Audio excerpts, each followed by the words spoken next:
time as possible. And I want to just say, as you're settling in fact, before you're settling in, if you want to just stand up and come a little closer and make Dr. DeRose feel like he's here with some people, that would be really, really exciting as they're sitting down in the back row. So good to see all of you, though, here tonight. We're just glad that you could come out on a Monday night, of all things. That's impressive. Thank you. I know that you're expecting good things, and I'm confident the Lord will bring those things as well. Before we begin, though, hi, Dave. Good to see you. Before we begin, we want to ask the Lord to be with us and seek His blessing on our time tonight. Father in heaven, tonight as Dr. DeRose shares with us, we pray, Lord, that your Holy Spirit will be speaking to our hearts, that you will bring us under conviction of the blessings that you have for us in good health and in life. Lord, we ask that you will speak through him and that you will be with us tonight. In Jesus' name, amen. Now, most of you know, I think, Dr. DeRose from Sabbath. He spoke here, was the main speaker on Sabbath. So how many of you were here Sabbath? Let me just, okay, good. Most of you already know him. So I'm not going to waste any more of our time. I'm going to just invite him on up and let him share what he has for us tonight. Dr. DeRose.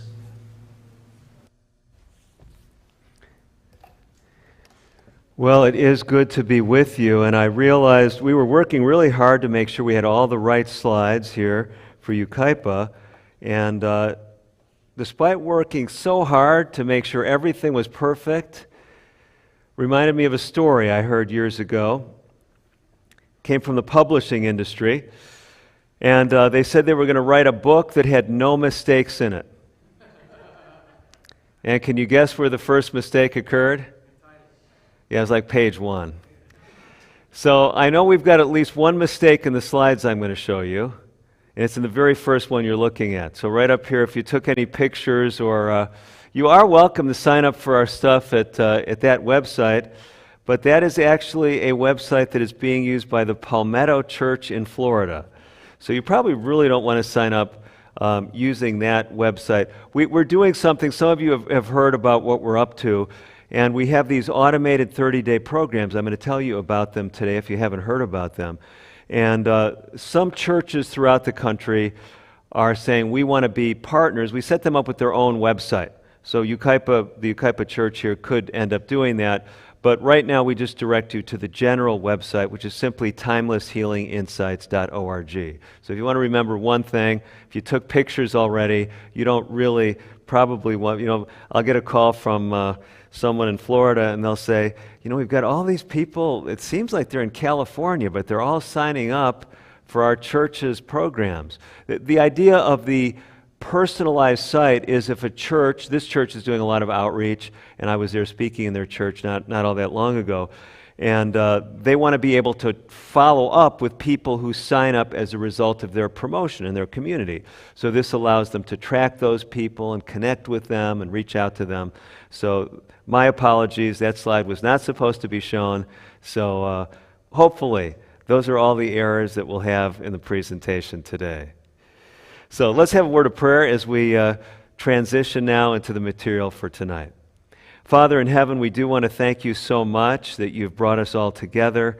We're grateful for just the fact that you're willing to guide us in practical things that impact our daily lives. You're not just concerned about eternity, but you're concerned about today. You're concerned about giving us an abundant life.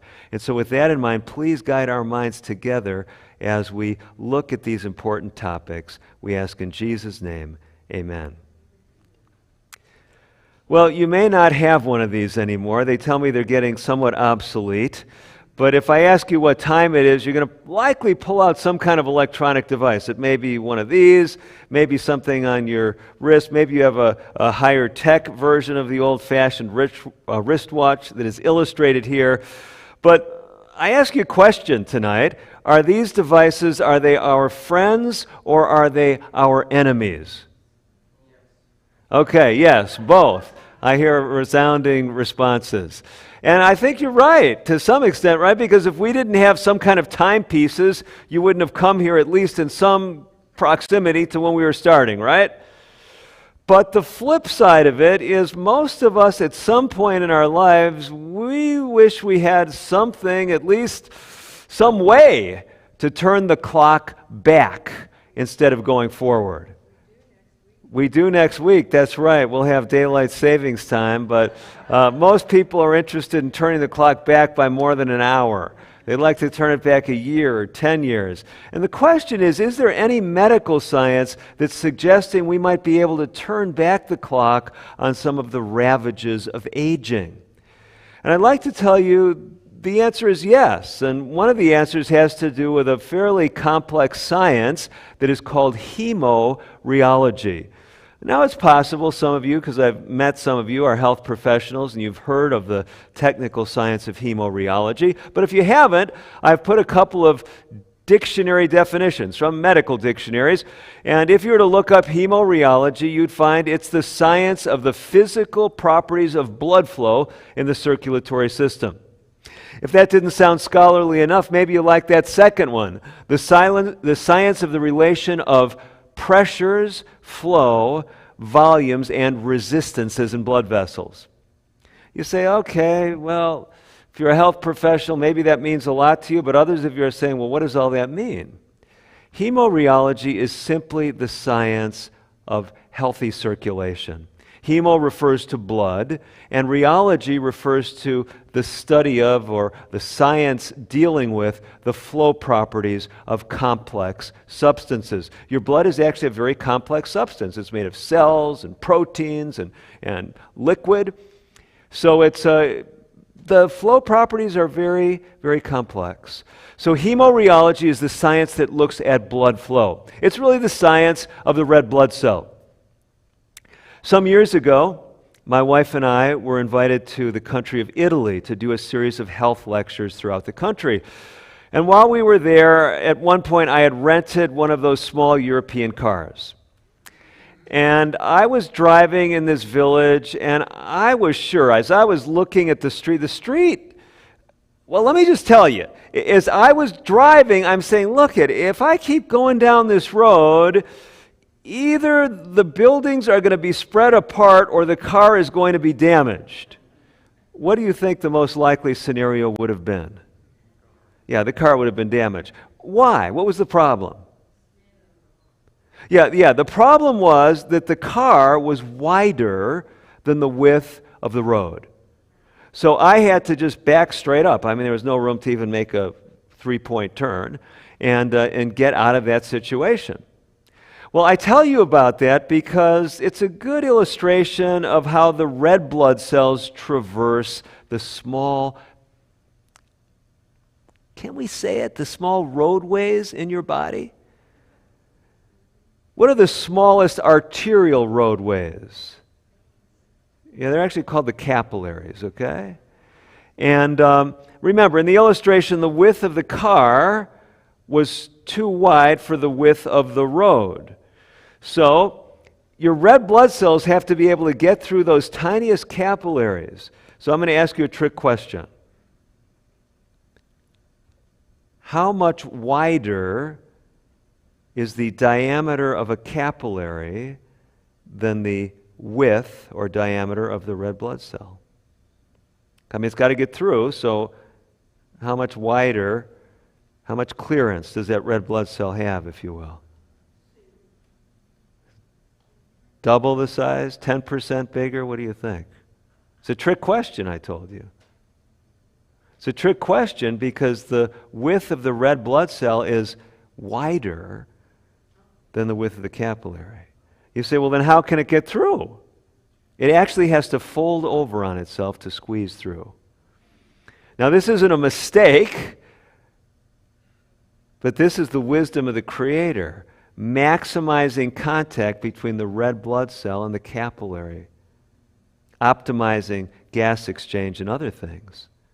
Now, I tell you that because if you think about it for a minute, if that red blood cell is more rigid, it's not going to be able to traverse the capillary. It's got to be able to fold over on itself. So more rigid red blood cells compromise hemorrheology. They worsen blood flow. If red blood cells clump together, if they aggregate, what is that going to do? That's not going to allow them to fold over on each other. It's going to compromise your circulation. So there's a number of factors that affect your hemorrheology, but at the end of the day, it really focuses on the red blood cell and its ability to get through those smallest blood vessels. So if we were to try to simplify what I've been trying to communicate in the last few minutes, it's hemorrheology is the science that describes how effectively blood is flowing through your body, nourishing your tissues, and eliminating wastes. Now, hemorrheology, for some folks, no problem. They hear it one time and they've got that Latin and Greek or the medical background, and they're going to be able to walk out of here, and even if they never heard the term before, they're going to be able to tell you they heard a lecture tonight about hemorrheology. But I've given talks on this topic to many lay groups, and I've seen people, after the presentation, they're saying, oh, that was really interesting, and someone says, well, what did you hear about? And they said, oh, I heard about and it's just embarrassing, right? If you sit in a lecture for an hour and you're excited about it and you can't even remember what it's called.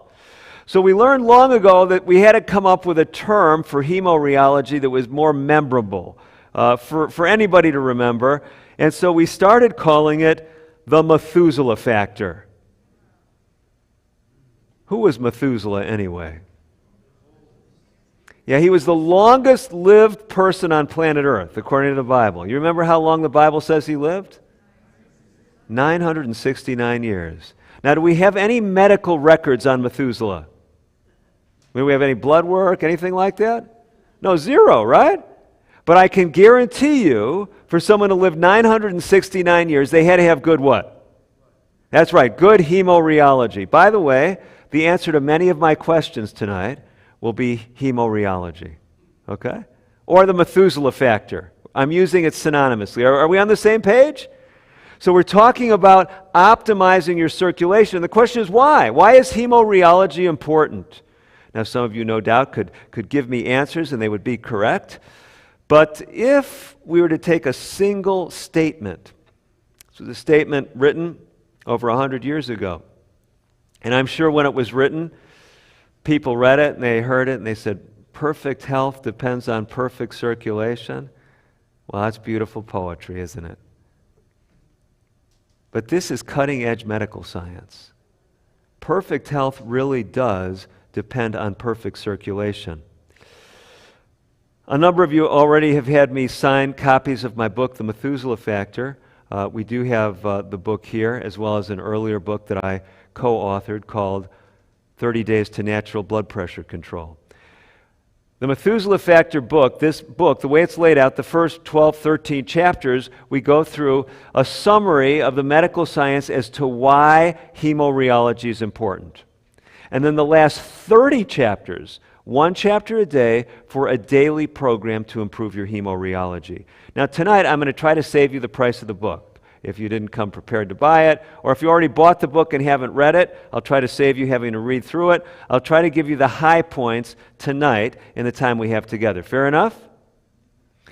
But let me show you, give you a summary of the first 10, 12 chapters of the book. It's right here in this graphic. It's found in Figure 1 in the book. Some of you have the book and you're sitting with it. You're welcome to turn to Figure 1, and you can actually read Figure 1 where you probably can't read the slide.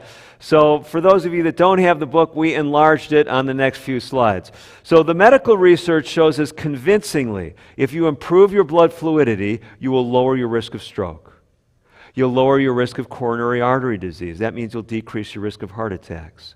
You'll decrease your risk of blindness. Now, by the way, do any of you know the leading cause of blindness in adults in America? That's right. It's exactly right. Diabetes. But if you don't lose your vision from diabetes and you lose your vision, there's a good chance that you'll lose it from one of these other two conditions, glaucoma or macular degeneration. All three of them, diabetes complications, glaucoma, and macular degeneration, are all linked to blood fluidity. Cancer, this is a more surprising one. You might have been tracking along with the first three, but you say, cancer, how could that be related to blood fluidity? We'll talk a little bit about a few of these things as we give you an overview for the importance of the subject, but then we want to spend most of our time tonight talking with you about what you can do to improve your blood fluidity. But it's linked to other things as well. If I haven't gotten your attention already with those conditions, cognitive decline, if you're wanting to maintain optimal mental performance throughout life, you want better what? Hemorrheology, better Methuselah factor. Hypertension, lower your risk of high blood pressure by improving hemorrheology. You decrease, as I mentioned earlier, diabetes and its complications. You're less likely to gain weight over time. You put yourself in a better position to lose weight if you have better blood fluidity. And you even decrease your risk of arthritic problems.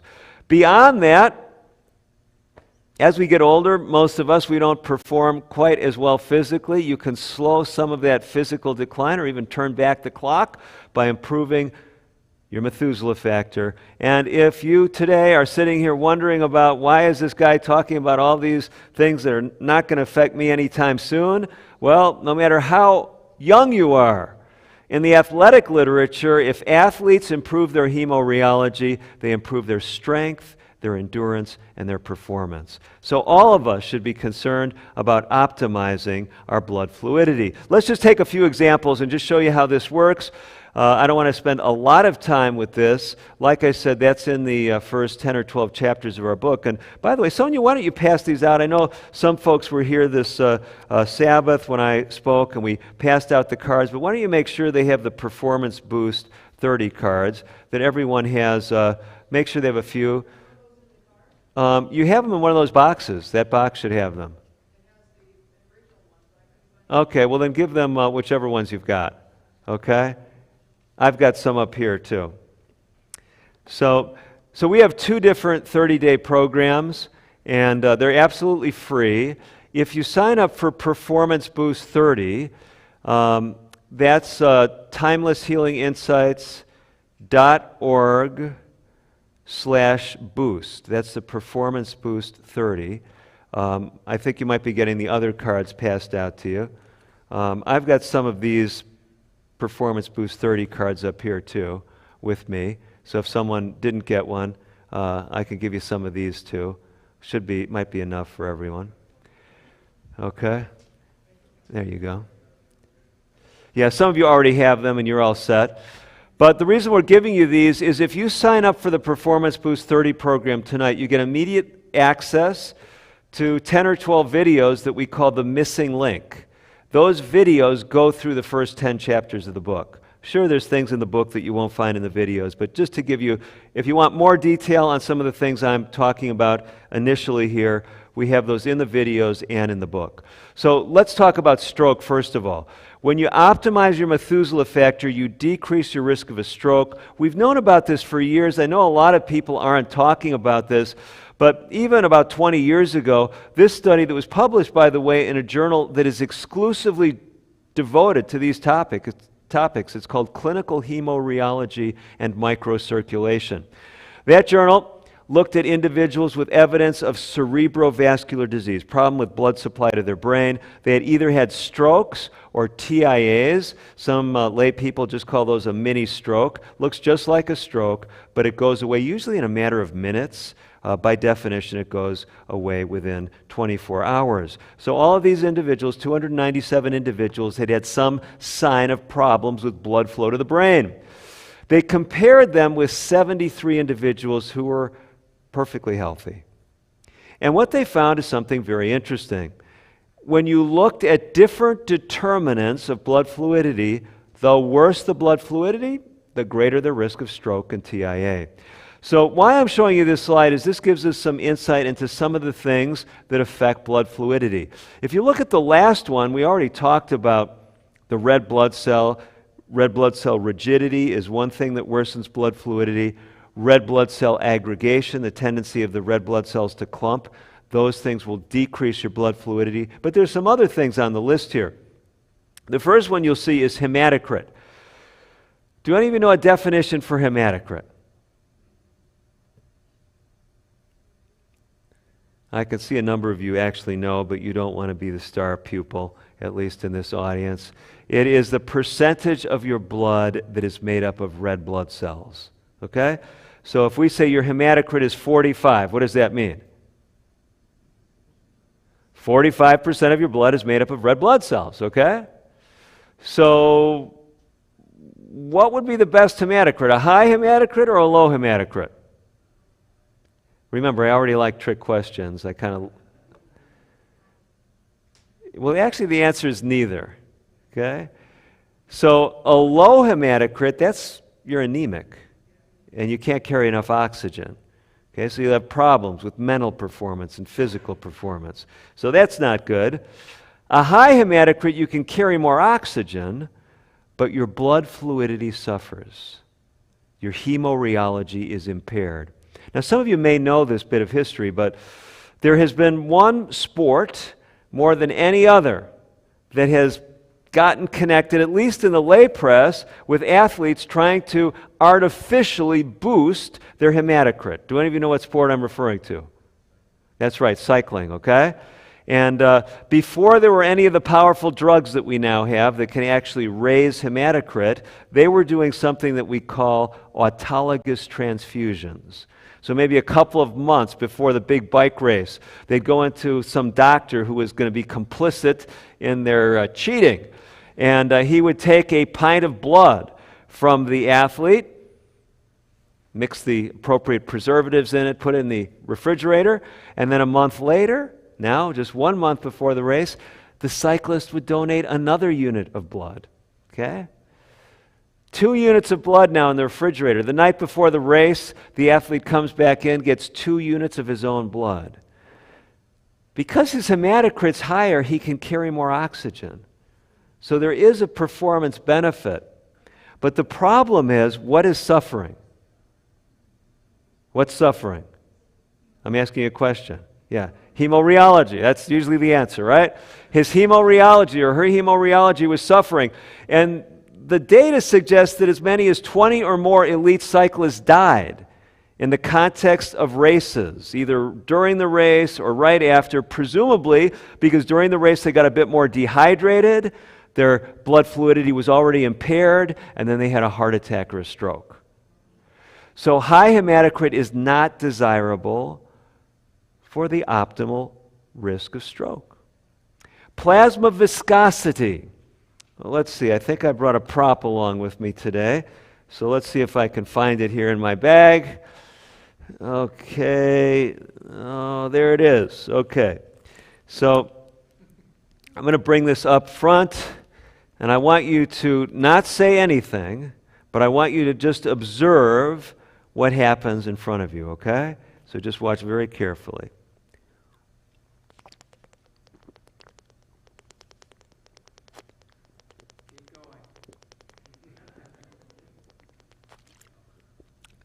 Okay, what did you see happen before your very eyes? Say, yeah, guy up front drinking water. Well, how fast did that water go down? Did it go down pretty quick? Okay, pretty fast. Would it have gone down as quickly if instead of having a bottle of water, it was a bottle of honey? What allows water to go pour out faster than honey? Yeah, it's fluidity. It's viscosity, okay? So something with low viscosity, like water, pours quickly. If I had honey in here with high viscosity, it would come out very slowly, right? So what do you think you want your blood to have? High viscosity or low viscosity? You want low viscosity. You want it to flow like water, right? You don't want your blood to be like honey going through your arteries and veins.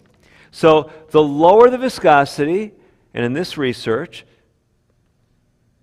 in contrast, the higher viscosities were associated with more strokes, more TIAs.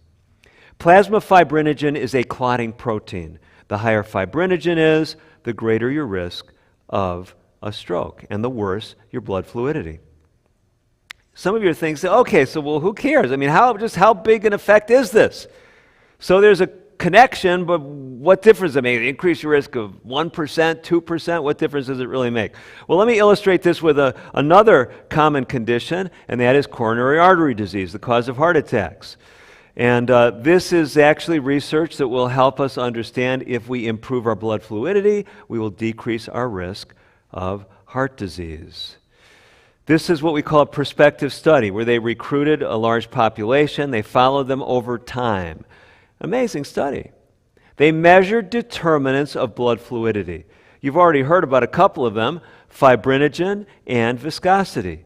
And what I want you to note is this is not just looking at extreme outliers, this is dividing the population into fifths, okay? 20%, 20% groupings. And you take the 20% with the best fibrinogens, the lowest numbers, they're in the light blue bars to the left, and those with the highest 20% of fibrinogens in orange.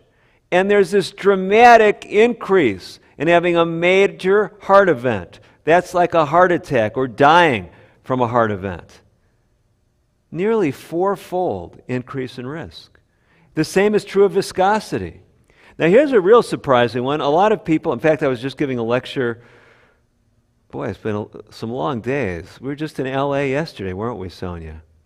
And I was lecturing there, and one of the people, we opened it up for questions, said, my doctor's worried that my white blood count is low. And her white blood count really wasn't all that low. It was just a little bit lower than normal.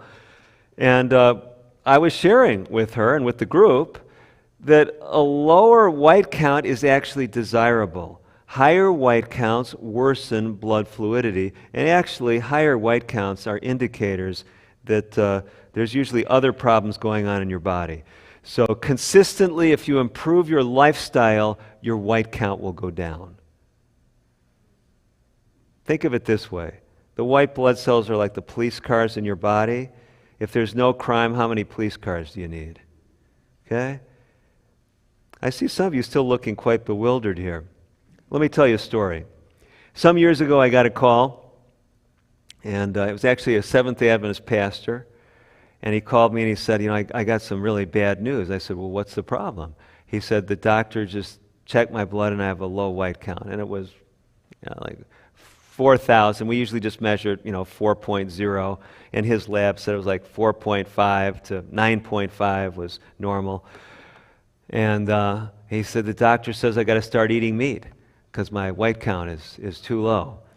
And I said, well, that will raise your white count. But I said, I know a better thing to raise your white count. And he said, what's that? And I said, start smoking cigarettes. Really, it will. It will raise your white count significantly. Now, he understood I really wasn't advocating that he take up smoking. But my whole point, as I explained it to him, is the things that raise your white count are generally things you don't want to be doing, okay? So if everyone was on a really healthy lifestyle, I'm sure our labs would say probably a normal white count is like 3.5 to maybe 6.5 instead of the printouts that we get. So bottom line is if your white count runs a little bit low, by the way, and the woman that asked the question yesterday was from a darker complected background. We find this more commonly in people that have African bloodlines, that they tend to run lower white counts anyway, and they get on a good lifestyle, and their white count is often below what the normal range says it should be. Now, I will make clear to you, as I did to the group yesterday, if your white count was 6.5 last year and now it's 3.5 and you haven't changed anything, well, yeah, we might be worried that there's something going on with your bone marrow or something else. So I'm not saying we never get concerned about, white blood counts, but I'm saying if you're on a healthy lifestyle and it's consistently running a bit low, that is actually not something bad, it is actually good. And in this research, it was a protective marker when it comes to heart disease. By the way, there's other studies that look at white blood cell count, and they find it correlates with the risk of developing diabetes. So lower white counts associated with less risk of developing diabetes over time.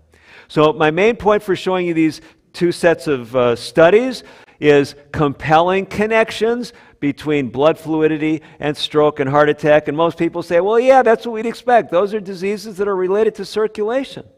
But what about some things that you don't think of necessarily as being related to circulation? Most people don't intuitively think of eye health as being related to circulation, but it is. And I could show you studies both on glaucoma and macular degeneration that, well, just take a look at this one up here. This is another one of these, what we call case control studies, where they look at people with the condition and those who don't have it, and they look at various markers. And what I want to point out for you, this looks like the same conclusion that the researchers came to when we looked at stroke risk factors. Do you notice this? It's the same list.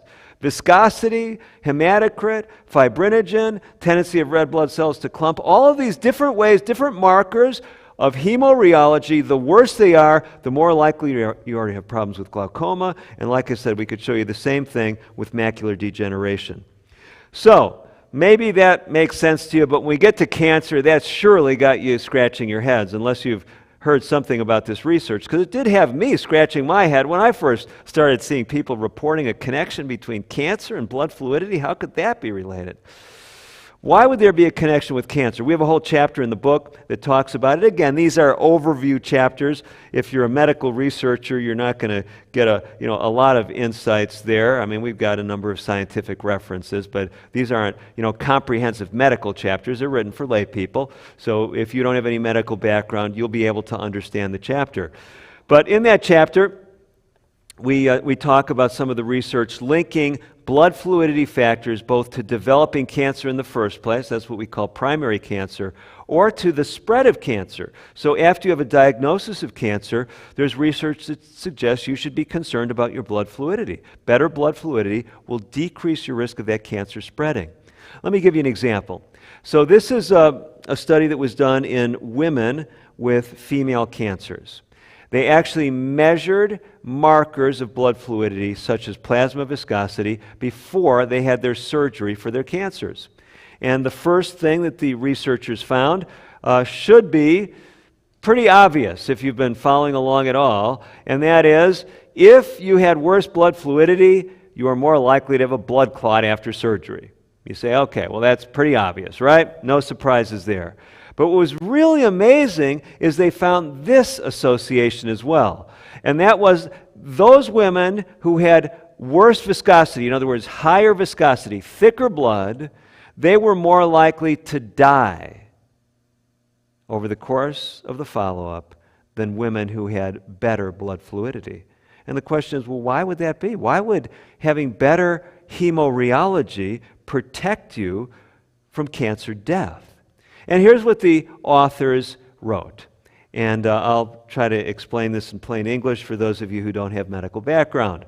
So in gynecologic cancer patients, so women with female cancers, the combination of an increase in RBC aggregation and plasma viscosity impairs blood flow properties. So they're just kind of summarizing two things that we've been talking about, right? They say if your blood cells are more likely to clump together, if you have worse viscosity, these things will worsen your hemorrheology. They call it blood flow properties in this paper. And they say, as a result, if your blood flow suffers, it may induce hypoxia in the microcirculation. That means your little blood vessels will not allow those blood cells to get through. You won't get oxygen at the tissue level. And why is that a problem? Because if you're not getting good oxygenation, you're not getting good blood flow, you can get little microclots. They say it would favor thrombosis in the microcirculation. So it's not like you wake up and your leg's all swollen, you don't feel a knot in your leg from a clot in one of the superficial veins. No, there's nothing. You don't feel anything. But it's the tiny little blood vessels that are getting these microclots. Now, why is that a problem? The authors say, well, if you get these microclots in your little blood vessels, when tumor cells leave the primary cancer, instead of your white blood cells and your immune system being able to defeat them, if they get into one of those clots and get sequestered or hidden from the active circulation, they can set up camp and develop metastatic disease. So that was their theory as to why there was this connection. We could spend time tonight going through all these things: cognitive decline, high blood pressure, and like I said, we have the free videos, we have the book, and when we open it up for questions and answers, you may have questions. You'll see some of the figures in the book that we're referring to, and we explain all this, all these different relationships. So we really want to hasten on, though, and talk about how to improve your blood fluidity. For those of you that are speed readers, you're very glad that I'm going through these slides very quickly. Others of you are only getting frustrated and saying, Dr. DeRose, this is not a fair way to advertise your free online program or your book. You're just stressing us out. And you will find, by the time we're finished, that one of the risk factors for worsened blood fluidity is, you guessed it, stress, okay? Let me just show you this slide, connection between high blood pressure and blood fluidity. Whether you go through our 30-day program, 30 Days to Better Health, that's the card that they were especially giving you today. That's focused on high blood pressure and diabetes, and we go through. That 30-day program in the videos goes through essentially the same 30 daily challenges that we have in the last 30 chapters of the book.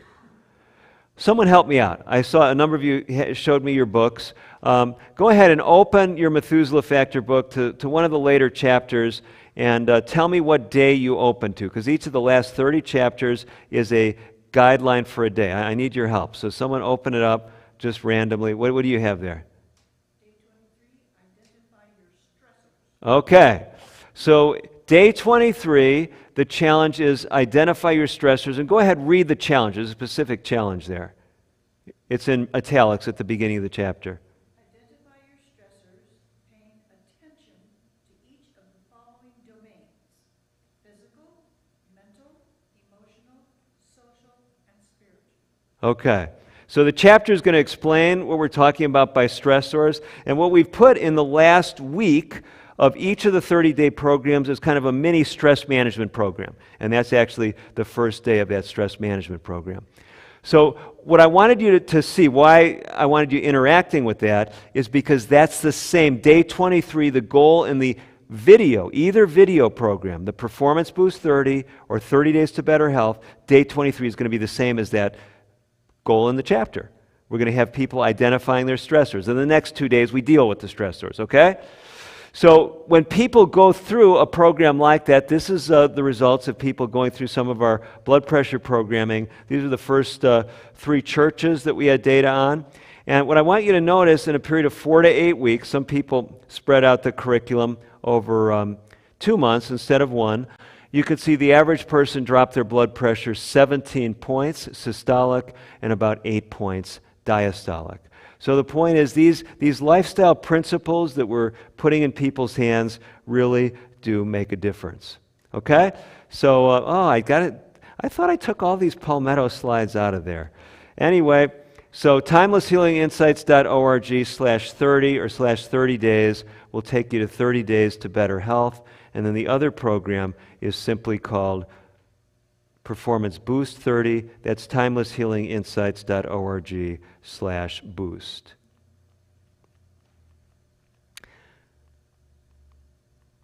Okay, so hopefully we've covered enough that you all are on the same page. You believe that this Methuselah factor, optimal hemorheology, is important.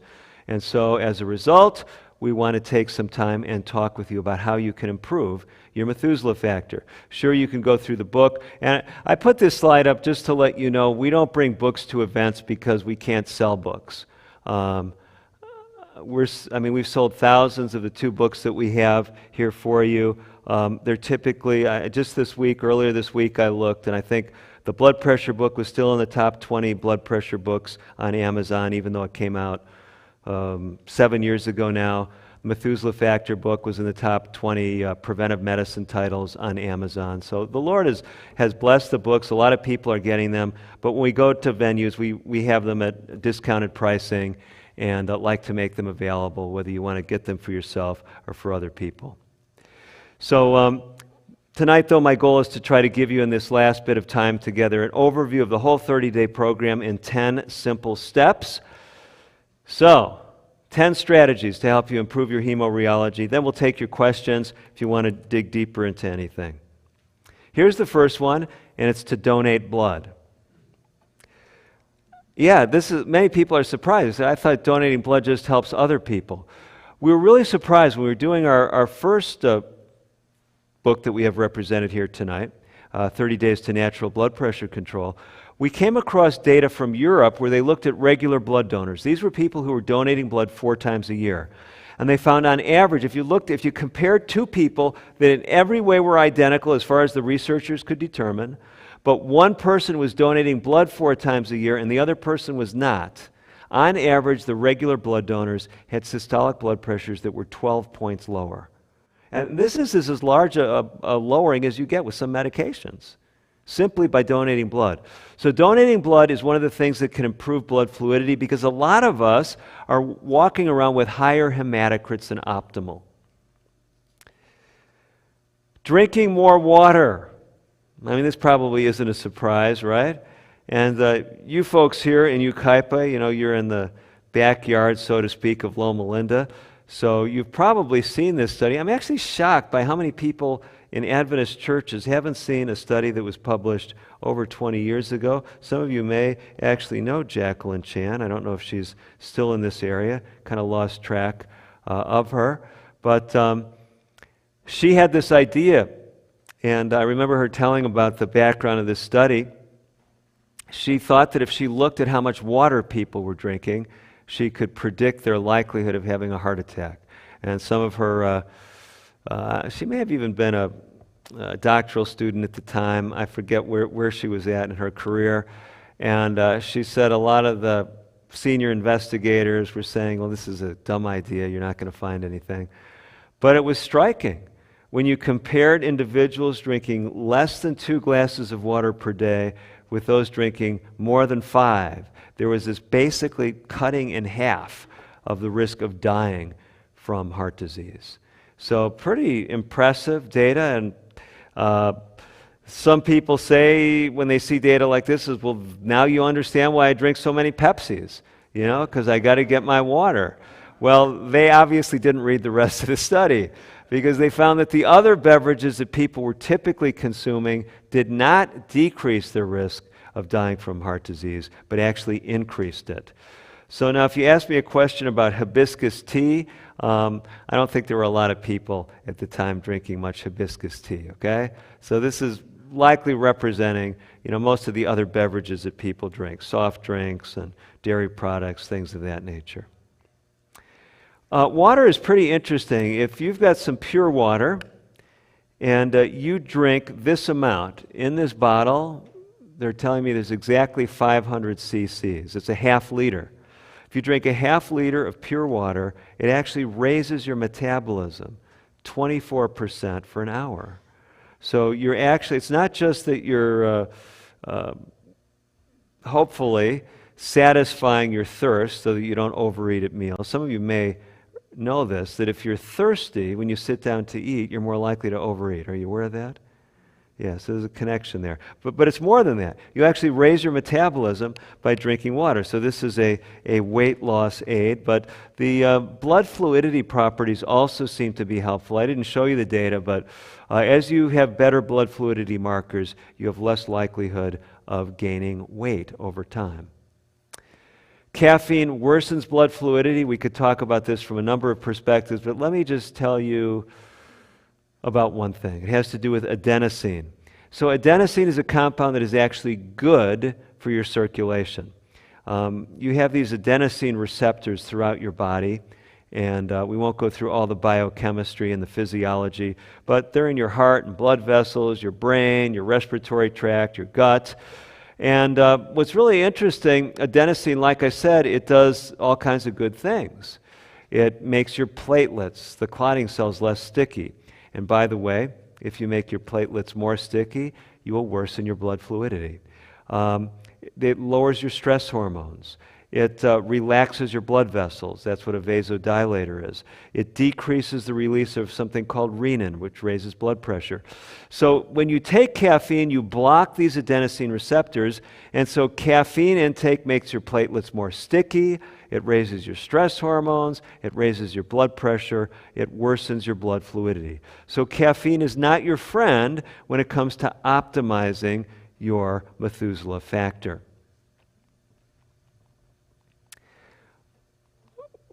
I think most of you realize that alcohol is not a health-giving beverage. I won't belabor that in this setting, but let's move on to number 3. If you have specific questions of things that I hasten over, we can take those in the question and answer session. So number 3, if you want to improve your blood fluidity, eat more plant foods. Now, I've noticed over the years as I've worked with patients, some people get enamored with phytochemicals. Phytochemicals are these compounds in plants. Many of them have amazing health-giving benefits. But I've had patients come into my office. I remember one guy, and I'm exaggerating a bit, but it was like he had a whole shopping cart that he brought into my office because we asked him to bring in all his supplements. I mean, he just had bottle after bottle of supplement.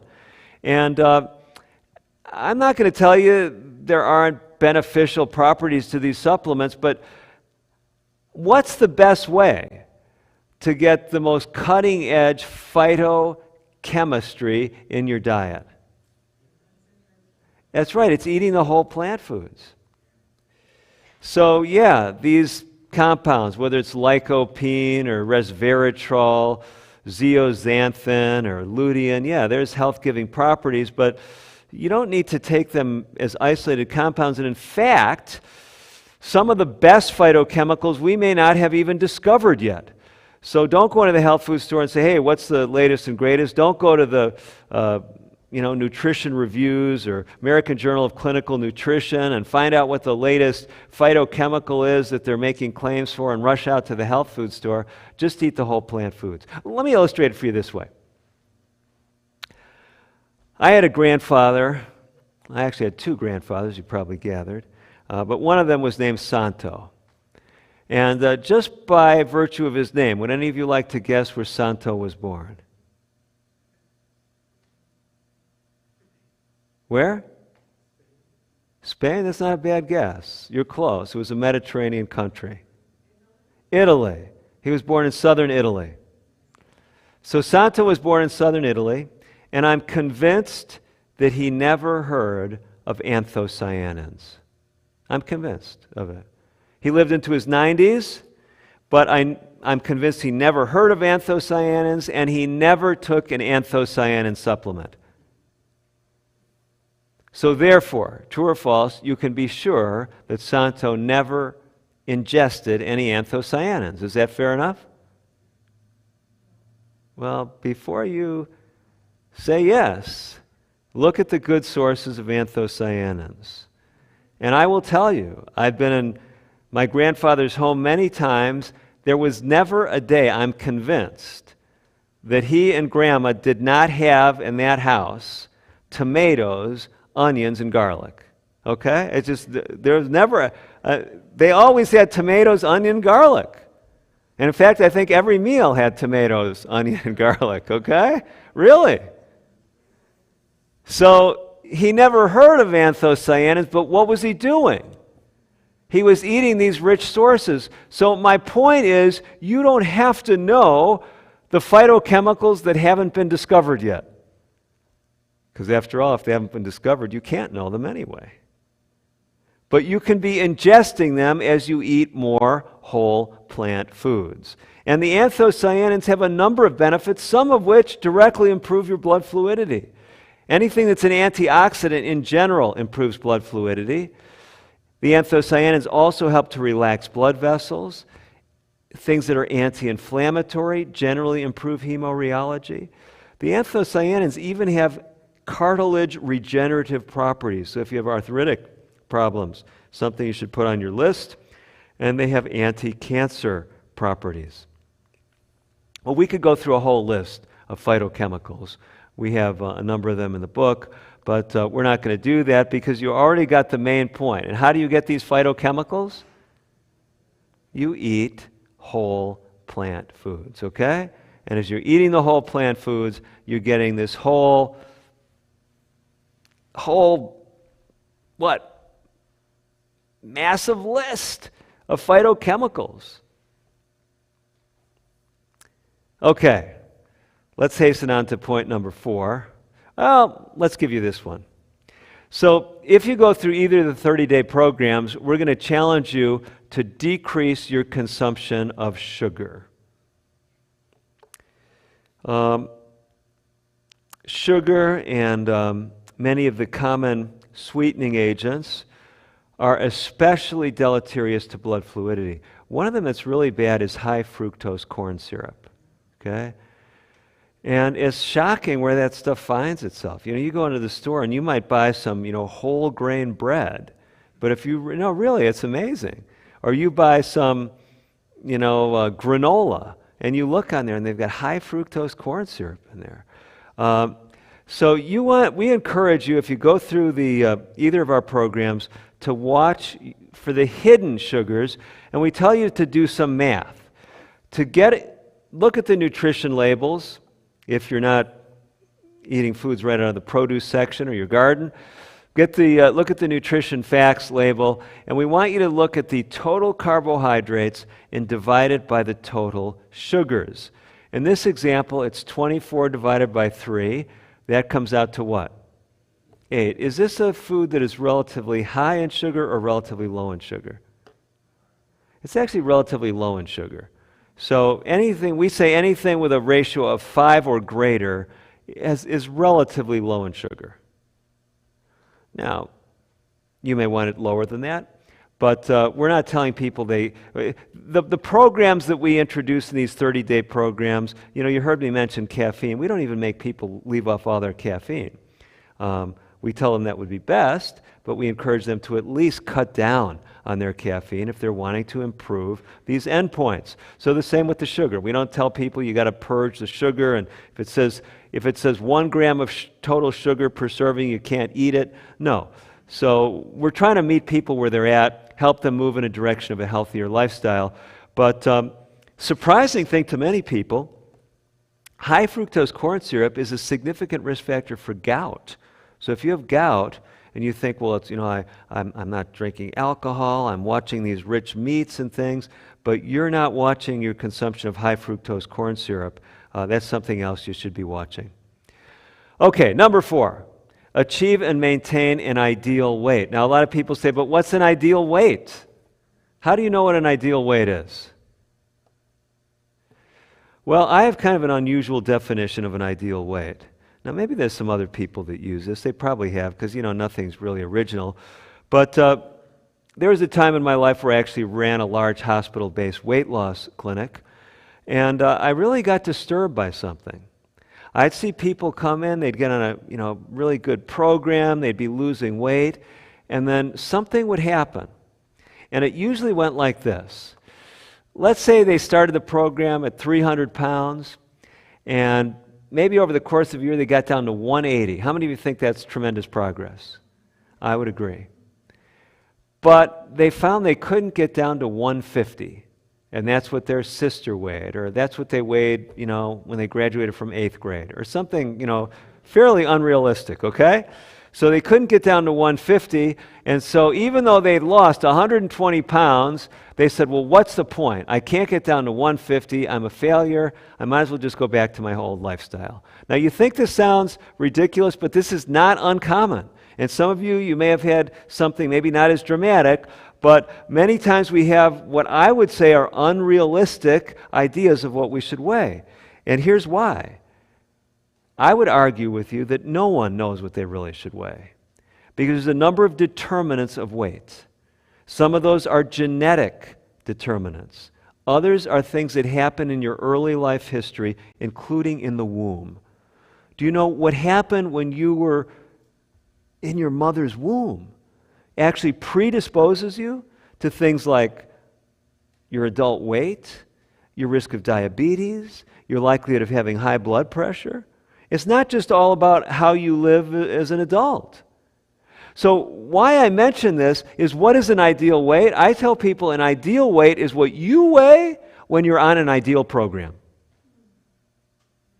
And it may not be what you'd like to weigh. It may not be what your sister weighs, or your neighbor weighs, or your husband weighs, or your wife weighs. But if you focus on the lifestyle, the optimal lifestyle, your weight will tend to equilibrate at what an optimal weight is for you based on those other factors that we can't change. So let's not, beat ourselves up because we weigh too much or maybe even too little in some cases, but try to emphasize being on an optimal lifestyle. And that's what we've been talking about. So I will mention this. This is actually quite interesting.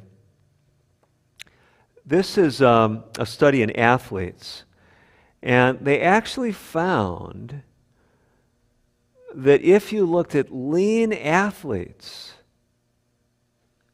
the amount of body fat they had correlated with their blood fluidity. Okay?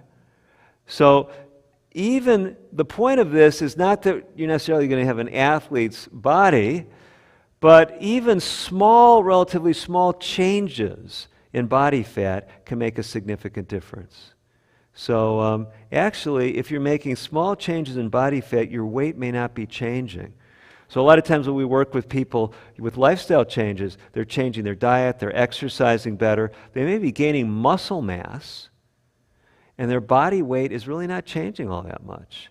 But they're getting rid of body fat, and they're replacing it with muscle, and that's actually desirable. So sometimes the scale's lying to you too, as far as where you are at, as far as your body composition, especially if you're making progress. Here's a fifth thing that I'd like to encourage you to do if you're really serious about optimal blood fluidity, and that is to exercise every day. Now some of you say, wait a minute, we're in a Seventh-day Adventist church here, and we keep the Bible Sabbath, okay? That's a good thing. I keep it too. But I won't go through all this information, but let me show you a few connections here that you might find interesting. Maybe I'll read you something. I think we have it here. This is from an author that some of you may have heard of, a person by the name of E.G. White. Okay? And here's what this author said. Go out and exercise how often? Every day. Not just 6 days of the week. Every day. Now I have some personal insight into this. I was not raised a Seventh-day Adventist. I am a Seventh-day Adventist now. If you're visiting us from the community, I now identify with this world church, Seventh-day Adventist World Church. Never heard of Seventh-day Adventist, though, growing up. And God got my attention as a young adult, and I had a lot of health issues. But I, understood from the Bible that I was supposed to take a day off, and I thought that it would be a good idea not to do any activity on that day. Go to church, read my Bible. But it took me several years before I realized that the day I felt the worst was on Sabbath. And I was just sitting around the whole day. And I found that I needed to get out and do something. I mean, it didn't mean I wasn't going to the health club or something like that, but I was, I needed to get out and get exercise 7 days a week. And that is what my physiology needed, and I believe that's the way we're created. We were designed to get exercise every day. So here's another statement for you. If you just take this statement to heart, I really believe it would make a dramatic difference in your health. This is also from that author I just mentioned in the book My Life Today. Morning exercise and walking in the free, invigorating air of heaven, there's a word missing there, or cultivating flowers, small fruits, and vegetables is necessary to a what? Healthful circulation of the blood. What is she talking about here? Hemorrheology. That's what she's talking about. It's the surest safeguard against colds, coughs, and 100 other diseases. Isn't that remarkable? And what is being recommended? Morning exercise. Morning exercise. If that's all you did, if you came here tonight, didn't buy any books, didn't sign up for any 30-day programs, forgot everything I said, but weren't exercising every morning and you started doing that, it would be a blessing to your health. And just start with something little. If you say, I don't do anything, Dr. DeRose, all I do is walk out to the mailbox. That's all I do. It's the most I do all week. Well, try walking out twice tomorrow. Okay? Just gradually ramp up your program. Okay. I don't need to tell probably any of you here that smoking is something really bad for your blood fluidity. We mentioned a number of things that hemorrheology was connected with. Smoking is a major risk factor for dementia. A lot of smokers don't realize this. There's a number of studies that have looked at this, and probably a significant portion of the relationship between smoking and dementia is related to its impact on hemorrheology. So smoking is not something beneficial for health. We all knew that, but a lot of people don't realize that it's also impacting their risk of developing dementia. Vitamin D, very important year-round. Here you're blessed to be in a part of the country where you can make adequate vitamin D year-round, but you got to get outside. And actually, those of you that are blessed to have natural protection from skin cancer because of your darker pigment are going to have a harder time making vitamin D. So we're surprised often when we check vitamin D levels in our patients. Many people have low vitamin D levels even though they tell us they're outside a lot. So it's something worth being on top of and making sure you get adequate vitamin D. If you're not making adequate vitamin D, then take a vitamin D supplement. Get adequate sleep every night. It's very important. Lack of sleep ramps up inflammatory markers. It impairs blood fluidity. So get adequate sleep. I know your pastor is here today, and it seems this is one of the things I always feel sorry for my colleagues that only are in pastoral ministry, because those of us who also are involved with health education, I don't know how you feel, Pastor, but a lot of pastors, if they're in church and they look around and the congregation is sleeping, they feel like they're just not connecting, okay? And, they kind of look at themselves and think, well, maybe, I'm not doing a good job in the pulpit. But when you're also involved in health ministry like I am, when I see people sleeping in my audience, I say, isn't this amazing? What a powerful, motivational speaker I am. I've already got people putting into practice the principles we're talking about, right? Seems unfair, doesn't it? Okay. Number 9, make dental health a priority, okay? Dental health, compelling connections with optimal blood fluidity. So if you don't like your dentist, what should you do? Yeah, find another one. That's right. You've got to make a regular priority of taking care of your teeth and your gums. And this is really important as far as optimal blood fluidity. And then you guess what the last one was, because I've already stressed you out enough. And that is, this was, I don't think he had been to one of my lectures, but control stress. Stress is actually something that will worsen blood fluidity. Well, before we finish up, we want to give you about 20 minutes for your questions. If you've already gotten all you needed, we're glad you're able to come out today. My wife's in back, and if you wanted to pick up a copy of one of the books, you can do that. If you wanted to get a whole bunch of the books, she'll even give you a special discount if you buy 5 or more copies. We can give you wholesale pricing on the books. But there's a better deal than you can get on Amazon. So, you have any questions for tonight? I think we've got a roving mic that is finding its way into someone's hand, so we can all benefit from the questions. I see a number of hands going up. So all you've got to do is get the attention of the gentleman with the microphone, and you'll be able to ask your question. Is getting arthritis an inevitable thing that happens to us as we age, or is it something you can prevent? Well, it's a great question. Most all of us develop changes related to wear and tear on our bodies, and our joints aren't spared. So if you look at the x-ray of someone, let's just say 80, and you look at their knees, you'll see likely some evidence of some degenerative changes. What's really interesting, though, is just because you see something in an x-ray doesn't mean they'll have any functional impairment, okay? So there's a difference between some things we might measure objectively and how we perform. And one of the things that does seem to correlate with joint health is blood fluidity. I'll tell you a story that's in the book. This is a friend of ours who's an orthopedic surgeon, and he was telling me about a patient. It was not actually his patient, but it was someone that I think maybe was being treated by another practitioner in his group, and this person was getting ready for a hip replacement. They were on the operating table, and they had a heart attack. Okay?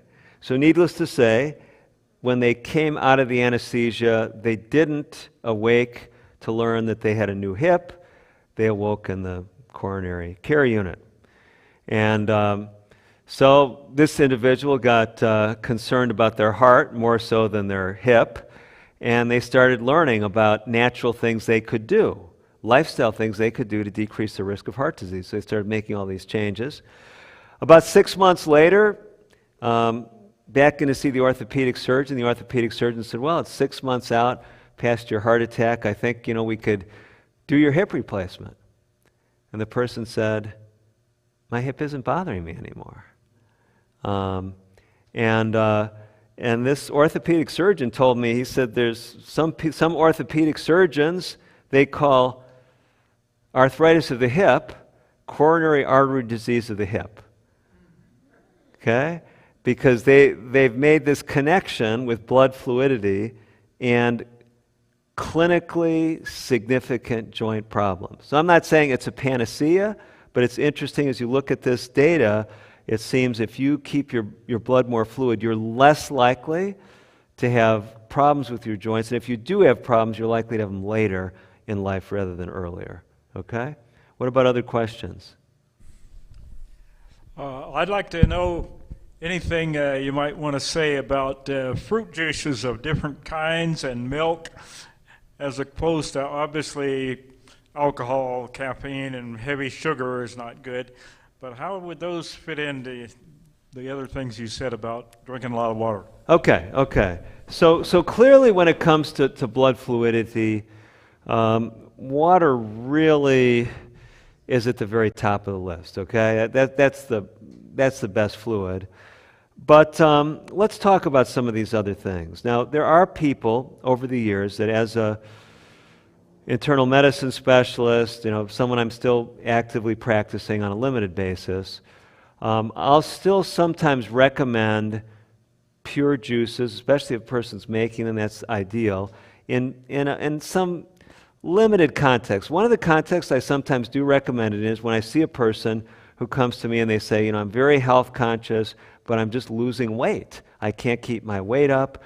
And we'll often have these individuals drink juice a half an hour before their meal, because juice has a much lower satiety per calorie than eating the whole food. So what we find is someone can ingest more calories before the meal, about a half an hour before. And the reason for a half an hour before is, many of you realize, and we have this incorporated in both of our 30-day programs, you've heard about the benefits of intermittent fasting.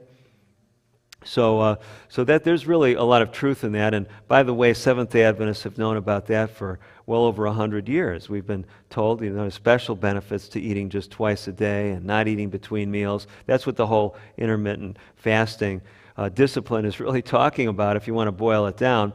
So we don't want you drinking juice 2 hours, 3 hours between meals. We want to give you those prolonged times where you're not ingesting calories.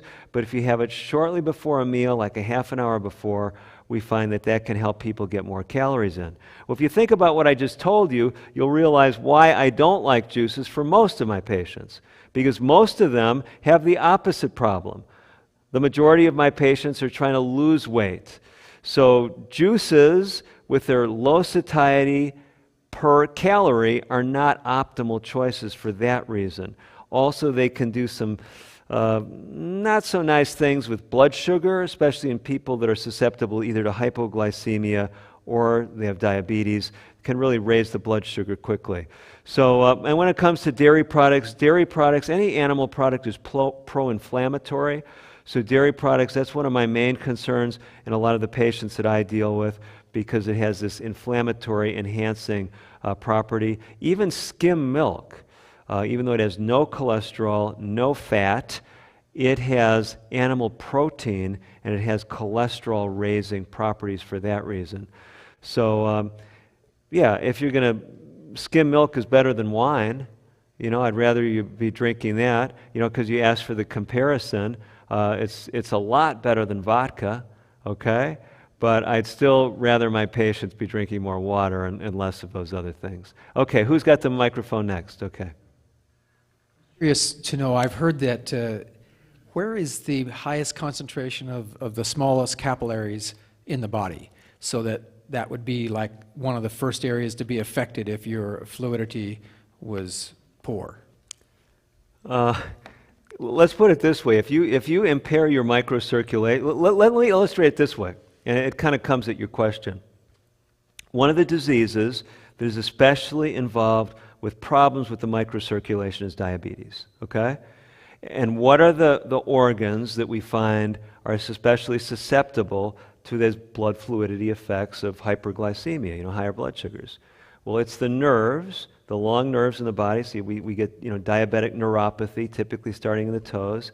It's the eyes, it's the kidneys, and then we also see, sometimes we don't talk about it as much, we also see heart and brain impact from that. So those would be some of the common target organs we see because of those microvascular. But the bottom line is really, the optimal nourishing of any tissue, the joints, related to the microcirculation. We're talking about that. So it's, I hate to say, one's more important than another, but you'll definitely get your attention, if your kidneys start to fail, or if your eyes are failing, or if you get, neuropathy. So the brain is not the first organ to be impaired. Well, so here's the deal. It's not like, if I find someone with diabetic neuropathy, we can pretty convincingly say that they're being impacted, their microvasculature throughout their body's being impacted. Now, it's true, some people's kidneys are more resistant to the effects of the problem, and some people, we can have varying degrees of resistance, and different organs may, in different people, be more resilient than other organs. But having said that, here's why I resist, and it may not have anything to do with your question, but I've met people over the years that they somehow think something is like the telltale sign. If I don't have this, that means, well, my vision is perfectly fine. How could I have any problem with my blood sugar? Well, their blood sugar is a problem, and they're having some other issues with it.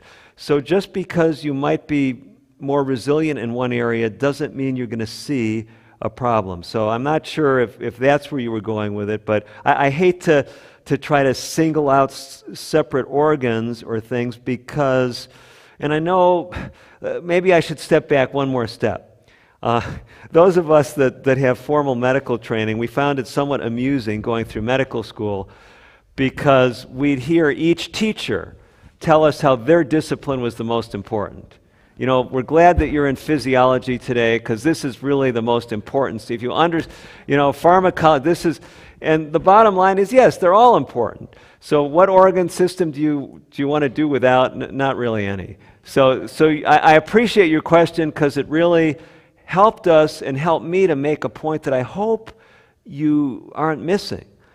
Don't just single out one thing and say, oh, my circulation's got to be great. I was just at the cardiologist. He said my heart is like a 20-year-old and I'm 55.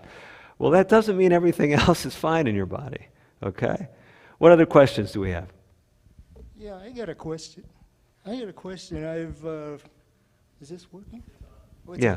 Okay, it's pretty kind of simple, and I've seen your videos before, and it's interesting you brought up one of the best foods to eat is beans, okay? And I thought about it, I says, well, who could tell me the answer? Dr. DeRose, here you are. So I'd like to know what kind of beans you're actually talking about, because there's Okay. all kinds. You're right. And I like all of them, but there's some of them I'm going to kind of toss it away if they're not the one you're talking about. No, so when we talk, so actually the very first week of either of those 30-day programs, we're going to encourage people to eat more beans. And the reason is beans have amazing properties. The fiber in beans helps to stabilize blood sugar. It helps to lower cholesterol. It helps to prolong satiety. So beans are just nutritional powerhouses, okay? And it's all beans. So whether you like lentils or garbanzo beans, whether you like black-eyed peas, whether you like, mung beans, soybeans. So basically the bean family has these powerful properties. Now it's true, different beans, we actually had a slide that I, slid over, looked at isoflavone content in beans, and yeah, there's differences. And there's certain phytochemicals in certain beans that may be more beneficial in certain conditions, but in general, more beans is better. So, for example, what about this edamame? I'm Yeah. of Japanese descent, but No, that's great. I never really liked it, but all of a sudden after I heard about it, I started eating this thing. I says pretty ferociously. Okay, and do So they I taste just better? They wanna taste know, better. Is that the right beans? Yeah, they're to eat? good. They're Okay, good. I'm sure there's Well, do you others like out them there. now? Are they taste any better now? No, but I just okay. I just know that you endorsed it, so I'm eating Okay. it. Well, let me tell you this. This is an interesting thing. So you're an exception to the rule, but most people, if they habitually do something, the way the Lord has designed us, we can develop new enjoyments. So if you thought I was telling you about a lifestyle that sounds, well, yeah, we might live a little bit longer, but I'll be miserable for the rest of my life, that's really not how it works. In general, most of us, if we make a change and stick with it, we develop new enjoyments. And I used to eat terribly, okay? I was speaking to another group. I've been giving too many lectures lately, and I was just with you folks on Sabbath, so fortunately we didn't talk about too much in the lines of health. But I was telling one of these groups about my problem with sugars. And when I was younger, I couldn't go to bed at night unless I had, ice cream or cake or, cookies, something like that. And it got to a point in my life where I realized I just had to cut that off. And the amazing thing is, a few years down the road after that, I was in an awkward social situation where I felt I had to eat some of that stuff that I had given up. And it was actually ice cream. And as I'm eating that ice cream, it used to be like my favorite food, I was literally getting sick. It was so sweet and so rich that I was feeling nauseated. So how did that happen?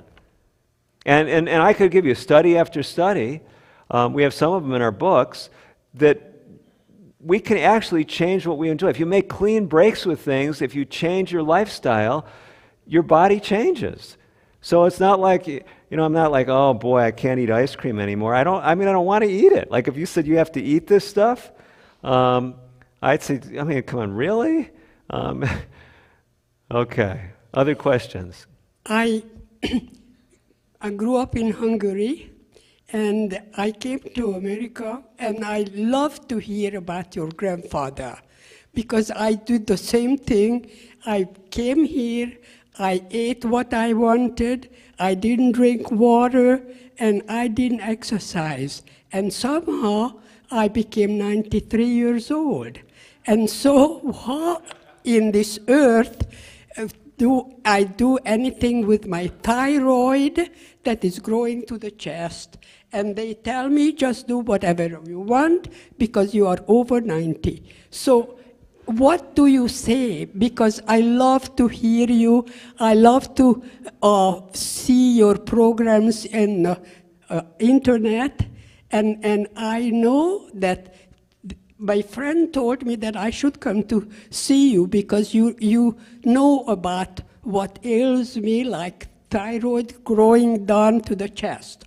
So is there, I'm more old, but I want to wait until Jesus comes. Good. I really appreciate your spirit. And I also appreciate your endorsement of my videos, okay? So let me answer your question this way. You're talking about your good health, and you mentioned you didn't have all the best habits. I'll tell you some real interesting research, and we include this in our programs too. And it has to do with social connectedness. This is really interesting. So there's a very interesting paper, I think we reference it in our blood pressure book, where they look at obesity rates in the United States.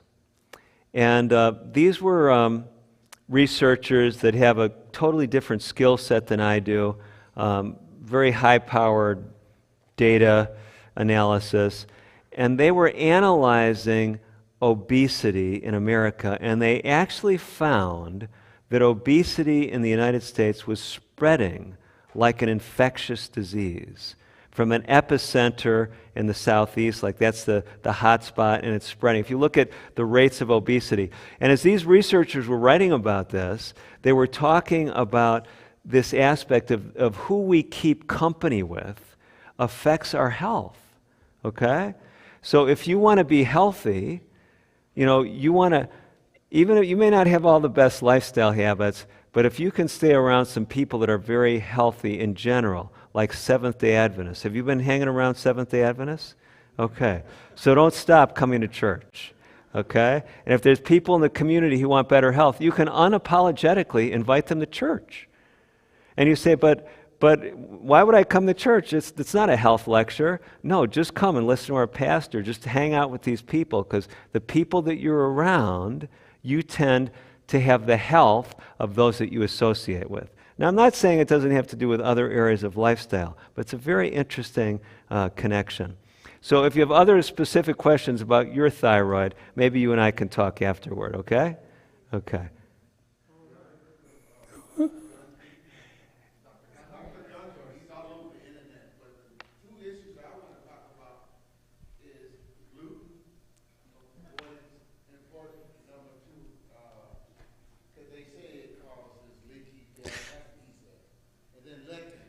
Okay.